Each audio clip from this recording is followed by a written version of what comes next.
Hello dear students, coming to the class. आइए आप हम सभी क्लास 12th की केमिस्ट्री चैप्टर देखते हैं, किरचॉफ के नियम और विद्युत परिपथ। तो आपकी टॉपिक आज स्टार्ट हो रही है किरचॉफ के नियम। किरचॉफ के नियम। किरचॉफ ने क्या किया था? जटिल विद्युत परिपथ में तुल्य प्रतिरोध और दो बिंदुओं के बीच में विभवांतर ज्ञात करने के लिए दो नियम दिया था। किरचॉफ ने जटिल विद्युत परिपथ में दो बिंदुओं के बीच तुल्य प्रतिरोध और विभवांतर ज्ञात करने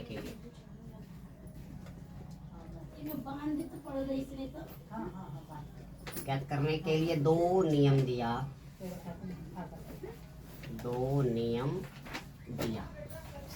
पहला नियम क्या है? संधि नियम अथवा धारा नियम। इसमें पहला नियम है संधि नियम या धारा नियम। इंग्लिश में बोलेंगे जंक्शन लॉ और करंट लॉ। बोले थे ना, कैसा कुछ चलेगा और करंट लॉ। और दूसरा आप है लूप नियम अथवा वोल्ट का नियम। सेकंड है लूप नियम या वोल्ट का नियम। इंग्लिश में बोलेंगे लूप्स लॉ और वोल्टेज लॉ। तो पहला नियम हम लोग देखेंगे संधि नियम क्या है। पहला देखेंगे संधि नियम। नियम या जंक्शन लॉ। अगर एक पॉइंट पे कई धाराएं मिल रही हो, इसमें कुछ धाराएं उस पॉइंट की तरफ जा रही हो और कुछ धाराएं क्या कर रही हो, बाहर निकल रही हो। ठीक है। यदि एक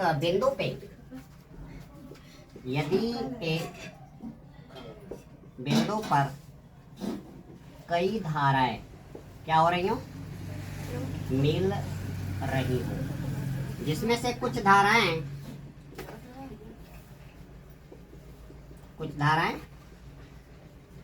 बिंदु की तरफ प्रवेश कर रही हो तथा कुछ धाराएं उस बिंदु से बाहर की तरफ निकल रही हो। उस बिंदु से बाहर की तरफ निकल रही हूँ। जैसे एक पॉइंट यहाँ पे आपकी एक धारा ये, एक धारा ये, एक धारा ये, एक धारा ये क्या किया, ये इंटर कर रहा है और ये क्या कर रहा है, इस बिंदु से बाहर निकल रहा है। सपोज कर लीजिए ये धारा आपकी I1, ये धारा I2, ये धारा I3 और ये धारा I4। ठीक है। तो जो धारा क्या करती है, संधि की तरफ आती है, कुछ धारा का साइन क्या दिखाते हैं, प्लस दिखाते हैं, और जो धारा क्या करेगी, बाहर निकलेगी, उसको माइनस से। तो यहाँ पे दो नियम लगाओगे। जो धाराएं उस बिंदु में क्या करती है, प्रवेश करती है, उनका चिन्ह किस पे लिया जाता है, प्लस लिया जाता है। और जो धाराएं उस बिंदु से बाहर निकलती हैं, बिंदु से क्या करती हैं, बाहर निकलती हैं, उनका चिन्ह क्या लिया जाता है, माइनस। लिया जाता है। तो किरचॉफ ने संधि नियम में एक बात कहा कि किसी बिंदु पे मिलने वाली सभी धाराओं का जो बीजगणितीय योग होता है कितना होता है, 0 होता है। तो किरचॉफ का प्रथम नियम आ गया आपका, किरचॉफ का प्रथम नियम, किसी बिंदु पे मिलने वाली सभी धाराओं का बीजगणितीय योग इसी बिंदु पर मिलने वाली सभी धाराओं का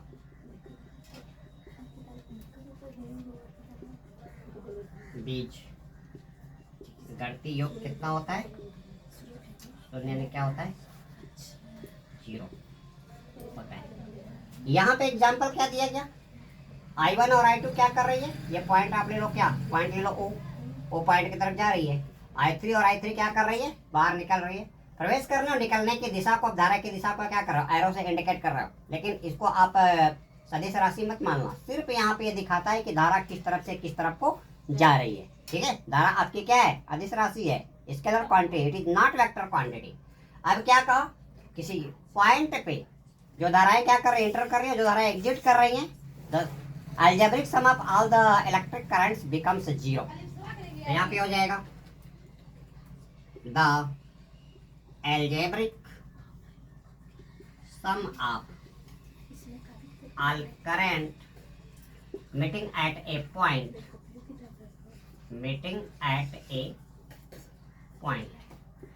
is equal to 0। तो यहाँ पे आपका क्या हो जाएगा, यहाँ पे आप क्या देख रहे हो, I1 और I2 इसमें क्या कर रही हैं, एंटर कर रही हैं, प्रवेश कर रही हैं, तो इनका साइन प्लस ले लो। तो I1 प्लस क्या हो गया, I2। यहाँ से I3 और I4 क्या कर रही हैं, निकल रही हैं, तो इसका साइन क्या हो जाएगा, माइनस I3 और क्या हो गया, माइनस I4 इक्वल टू कितना, 0। तो यहाँ से क्या हो जाएगा, I1 plus I2 equal to I3 plus क्या हो जाएगा, I4।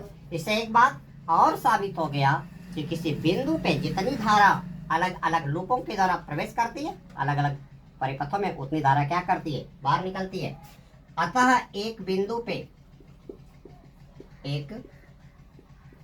पर प्रवेश करने वाली धाराओं का मान, प्रवेश करने वाली धाराओं का मान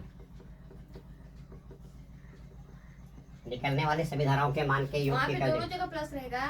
कहाँ पे, I1 प्लस I2 बराबर I1 प्लस इंटर कर रहा है ना, प्लस लिया, I2 इंटर किया, नीचे वाला I3 क्या कर रही है, निकल रही है, ये क्या कर रही है, निकल रही है। तो I1 प्लस I2 प्लस हो गया, I3 क्या निकल रही है, माइनस साइन के साथ, I4 क्या माइनस साइन के साथ, इनको पक्षांतर करा दो, माइनस तो क्या तो प्लस हो जाएगा। तो I1 I2 क्या है, प्रवेश करने वाली धारा, I3 और I4 क्या है, निकलने वाली धारा। तो क्या हो गया, अतः एक बिंदु पे प्रवेश करने वाली धाराओं का मान उस बिंदु से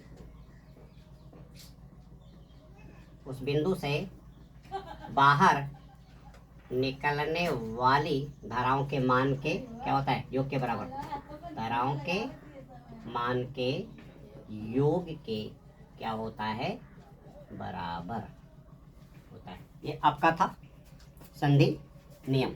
दूसरा आपका आ रहा है लूप नियम अथवा बोल्ट का नियम। सेकंड आपकी आ गई किरचॉफ का द्वितीय नियम, किरचॉफ का द्वितीय नियम, किरचॉफ सेकंड लॉ। इसको क्या कहते हैं, लूप लॉ या वोल्टेज लॉ। इसको लूप लॉ या क्या बोलेंगे, वोल्टेज लॉ बोलेंगे। तो ये नियम क्या कहता है, किसी परिपथ के प्रत्येक बंद भाग के विभिन्न खंडों में बहने वाली धारा और संगत धारा के प्रतिरोध के गुणनफलों का बीजीय योग उस भाग में लगने वाले विद्युत वाहक बलों के बीजगणितीय योग के बराबर होता है।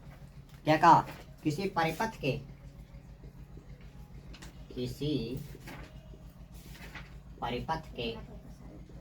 प्रत्येक बंद भाग के विभिन्न खंडों में बहने वाली धारा, विभिन्न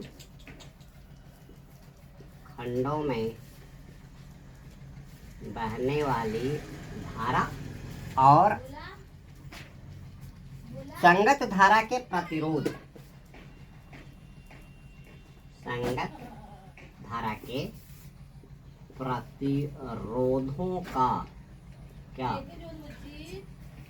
गुणनफल का बीजगणितीय योग, गुणनफलों का बीजगणितीय योग क्या कहा, उस भाग में लगने वाले विद्युत वाहक बलों के,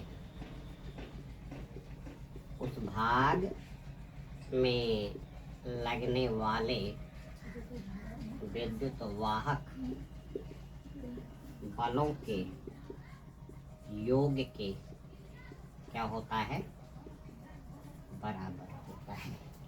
आप क्या कर लो, एक बना लो एक सर्किट, ये आपका एक बन रहा है एक सर्किट, जिसमें आपने एक लगा दिया क्या, एक लग गई बैटरी, इसका प्लस ये माइनस, और इस लूप में एक रेसिस्टेंस आपने दे दिया जिसकी वैल्यू क्या है R1, ठीक है। और इसमें आपकी धारा फ्लो कर रही है, एक सर्किट आप यहाँ से दे दो और यहाँ पे क्या कर दो, एक आप एक बैटरी और दे दो और यहाँ पे क्या कर दो, एक रेसिस्टेंस दे दो। ये रेसिस्टेंस कितना हो गया, R2 हो गया, ठीक है। और यहाँ पे क्या कर दो, एक रेसिस्टेंस आप ये दे दो, ठीक है। अब ध्यान दीजिएगा, यहाँ से आपका इलेक्ट्रिक करंट फ्लो हुआ, ठीक है। ये क्या करेगा, इसमें आएगा और इधर आपका क्या कर रहा है, ये करंट इधर और इधर से आपका इससे एक करंट इधर, एक करंट इधर आ जाए, ठीक है। तो यहाँ पे आप किरचॉफ का सेकंड रूल लगाएंगे। देखो एक बंद परिपथ आपका ये बन रहा है, देखो यहाँ से चले, यहाँ से चले, यहाँ पे आए, एक बंद परिपथ आपका ये बना और दूसरा क्या बना, एक आपका ये इधर से, ये कौन सा बना, सेकंड लूप कहा, ठीक है। क्या किरचॉफ के द्वितीय नियम के अनुसार प्रत्येक बंद परिपथ में बहने वाली धारा और उस धारा के संगत जो क्या है प्रतिरोध है, उसके गुणनफलों का जो योग होता है, ठीक है, उस परिपथ में कुल विद्युत वाहक बलों के योग के बराबर होगा।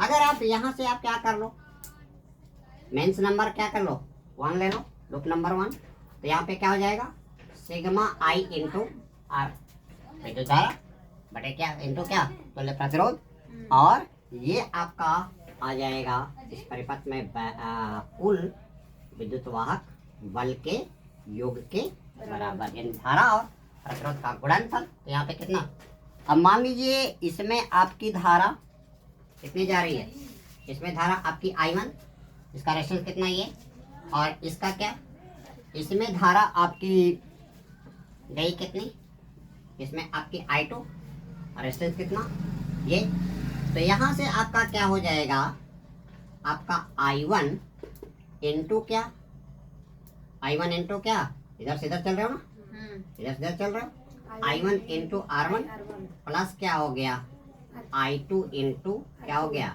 R2, और इक्वल इसमें आपका क्या करेगा, इसमें आपका क्या लग रहा है, ये तुल्य प्रतिरोध, नहीं, इसका विद्युत वाहक बल, इसका विद्युत वाहक बल कितना क्या E1 कहा, और इसका विद्युत वाहक बल कितना कहा E2 कहा, तो ये आपका किसके बराबर हो जाएगा, E1 प्लस E2 हो जाएगा। लेकिन अभी इसमें क्या करना है, किरचॉफ का नियम लगाते समय आपको धारा की दिशा देखनी है, बैटरी के किस सेल से किस सेल की तरफ हो रही है, और इलेक्ट्रोमोटिव फोर्स में भी आपको ये देखना है कि ये धारा इधर बह रही है, बैटरी के प्लस से माइनस की तरफ बढ़ रही है या माइनस से प्लस की तरफ बह रही है। तो दोस्तों इस वीडियो लिंक में इतना ही, किरचॉफ का सेकेंड रूल मैं अपने अगले वीडियो लिंक में आपको डिस्क्राइब करूंगा। तो आप मुझसे जुड़े रहिए. Very shortly I will release my next video related on the law of Kirchhoff. Thanks.